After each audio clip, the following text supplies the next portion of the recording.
বানুয়াট কিচ্ছা কাহিনী বলতেছি না। আল্লাহ রাসূল সাল্লাল্লাহু আলাইহি সাল্লামের কাছে এক মেয়ে আসছে, তখন মুসলমান হয় নাই। বলতেছে, ইয়া রাসূলুল্লাহ, আপনি যদি আমার বিয়ে করেন তাহলে আমি মুসলমান হব। সুবহানাল্লাহ। আল্লাহ রাসূল মুখ ফিরিয়ে নিলেন, রাজি হলেন না। আবার দ্বিতীয়বার বলতেছে, ইয়া রাসূলুল্লাহ, আপনি যদি আমার বিয়ে করেন আমি মুসলমান হয়ে যাব। রাসূল সাল্লাল্লাহু আলাইহি সাল্লাম আবারও মুখ ফিরিয়ে নিলেন। তৃতীয়বার আবার মেয়েটা বলতেছে, ইয়া রাসূলুল্লাহ, আপনি যদি আমার বিয়ে করেন আমি মুসলমান হয়ে যাব। এই মুহূর্তে এক সাহাবী বলে বসছে, ইয়া রাসূলুল্লাহ, মেয়েটা অনেক সুন্দরী, দেখতে খুব ভালো। বলতেছে, ইয়া রাসূলুল্লাহ, আপনি বিয়ে না করলে আমার সাথে বিয়ে করায় দেন। হাদিস বলতেছে, সুবহানাল্লাহ। আল্লাহ রাসূল বললেন, তুমি যে বিয়ে করবা মহারণা আছে, একটু স্বর্ণের টুকরা নিয়ে আসো। ইয়া রাসূলুল্লাহ, আমার তো আপনি জানেন আমি গরিব, আমার স্বর্ণের টুকরা নাই। একটু রূপা নিয়ে আসো, কয় তাও নাই।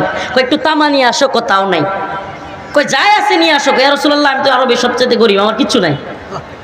কয় তুমি কি সূরা কিরাত জানো? কয় জানি কয়েকটা। পারো? কয় হ্যাঁ।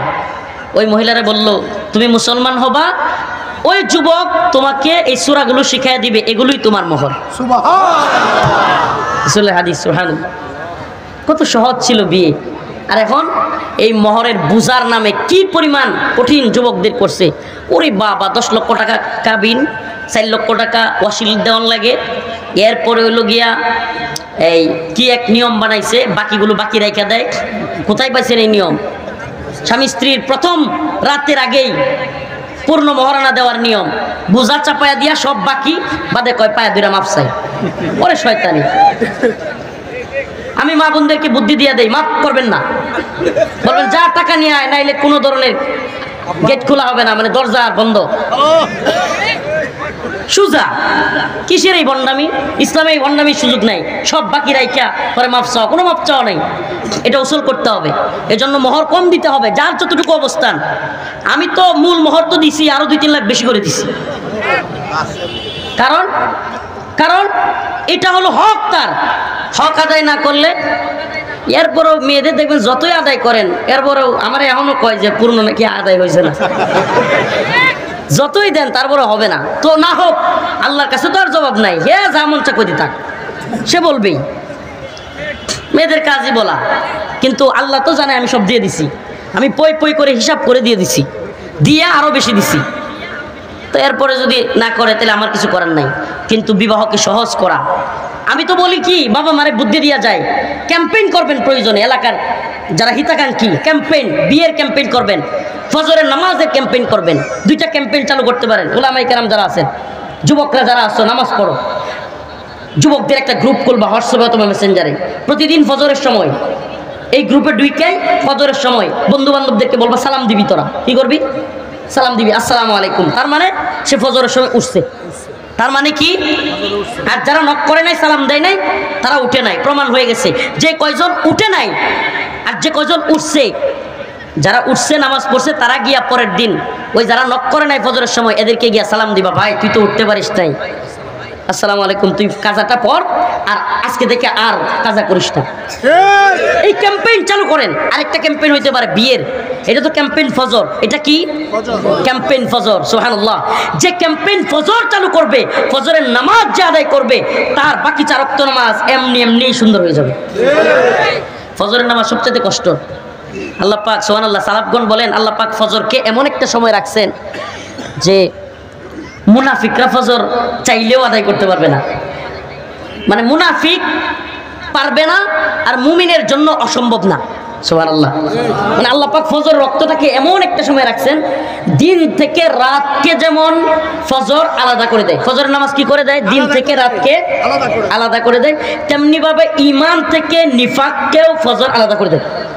সুবহানাল্লাহ কন্যা। দিন থেকে রাতকে আলাদা করে কোন নামাজ? ফজর।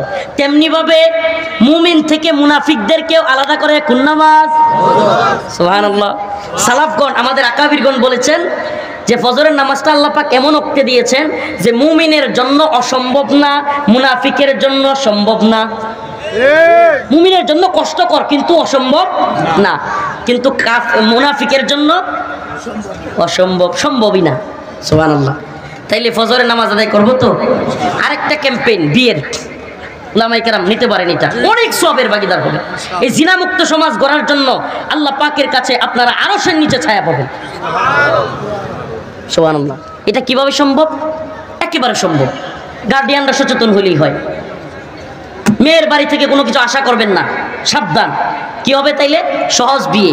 মেয়ে ছেলে দেখবে অল্প মহারানা, অল্প মহারানা, এরপরে কি একটা ছাগল, একটা বকরি জবাই হবে, ছোট্ট অলিমা, অলিমা হবে ছেলের বাড়িতে। কোথায়? মেয়ের বাড়িতে। এই গাট্টি বইরা লোক গিয়া খাওয়া এটা নাজায়েজ, সুস্পষ্টভাবে বলি, উলামায়ে কেরাম এখানে আছেন। মেয়ের বাড়িতে 100 জন 200 জন নিয়ে খাওয়া কি নাজায়েজ। কিন্তু অলিমা যত বড় করতে পারেন এটা সমস্যা নেই, কিন্তু অলিমার বোঝাও চাপায়া দেওয়া যাবে না। অলিমা যদি যতটুকু অবস্থান, আমি তো বলি আল্লাহ রসুল বলেছেন, এটা আমার কথা না, আল্লাহ রসুল বলেছেন যেই বিয়েতে খরচ যত কম সেই বিয়ে তত উত্তম। সুবহানাল্লাহ কোন? যেই বিয়েতে খরচ যত কম সেই বিয়ে। এই মহরে ফাতেমির নামে, মহরে ফাতেমি নতুন এক প্রথা চালু হয়েছে, উলামায়ে কেরাম আছেন। মহরে ফাতেমি কি ওয়াজিব না ফরজ? কোনো কিছুই না। মহরে ফাতেমি দিতেই হবে, এই বাধ্যবাধকতা কে করছে আপনারে? মহরে ফাতেমি এখন অনেক টাকা চলে আসে, এত টাকাও মোহর দিতে হবে, এটা বাধ্যবাধকতা নাই। মহরে ফাতেমিও যদি কেউ দিতে না চায়, এখন মোহর আর এই কাবিন নামা বড় কেন করে? সংসারটা যদি ভেঙে যায়। আরে মিয়া টাকা দিয়ে কি আপনি সংসার কিনছেন? তাইলে বদমাইশি করেন? টাকা দিয়া সংসার আটকানো যায়? কাবিন কোনোদিন বিয়ে আটকাইতে পারছে? বড় একটা অ্যামাউন্ট দিয়ে রাখে যাতে বয়ে মানে না সারে। নাউজুবিল্লাহ, এটা কোনো কথা হইল? মানে মানে বিয়ের আগেই সারাসারি চিন্তা।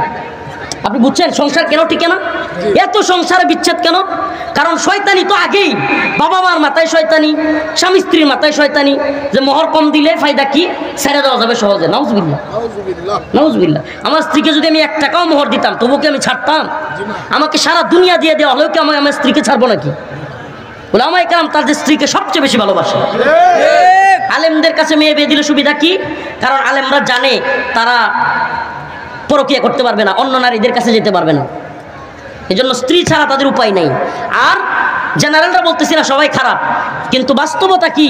একজন আলেম সে কি চাইলেই কি অন্য মেয়ের কাছে যেতে পারবে? কিন্তু একজন প্যান্ট শার্ট কুটসুট পরুয়া যে কোনো মেয়ে নিয়ে হাঁটতে পারবে। একজন আলেম, সমাজের পরিচিত আলেম, জীবনে কোনোদিন একটা মেয়ে নিয়ে এভাবে হাঁটতে পারবে? পর্দা না কইরা সম্ভব?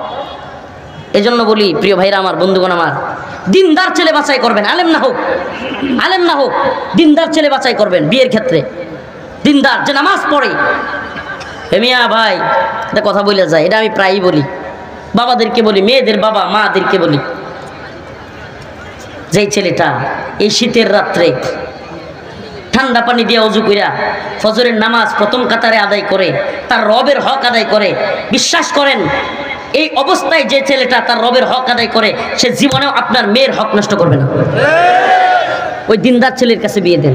দুনিয়ার টাকা পয়সা দিয়া ভিক্ষা, বাড়ি গাড়ি, বিরাট ব্যাংক ব্যালেন্স, বিরাট ব্যাংকে চাকরি করে, ব্যবসা করে, এই করে সেই করে দেখিয়া কোটি কোটি টাকা দিয়ে বিয়ে দিবেন, দিন শেষে সংসার ফুটুস।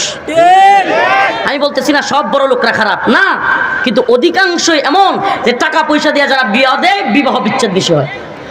দিন দেখে, কি দেখে?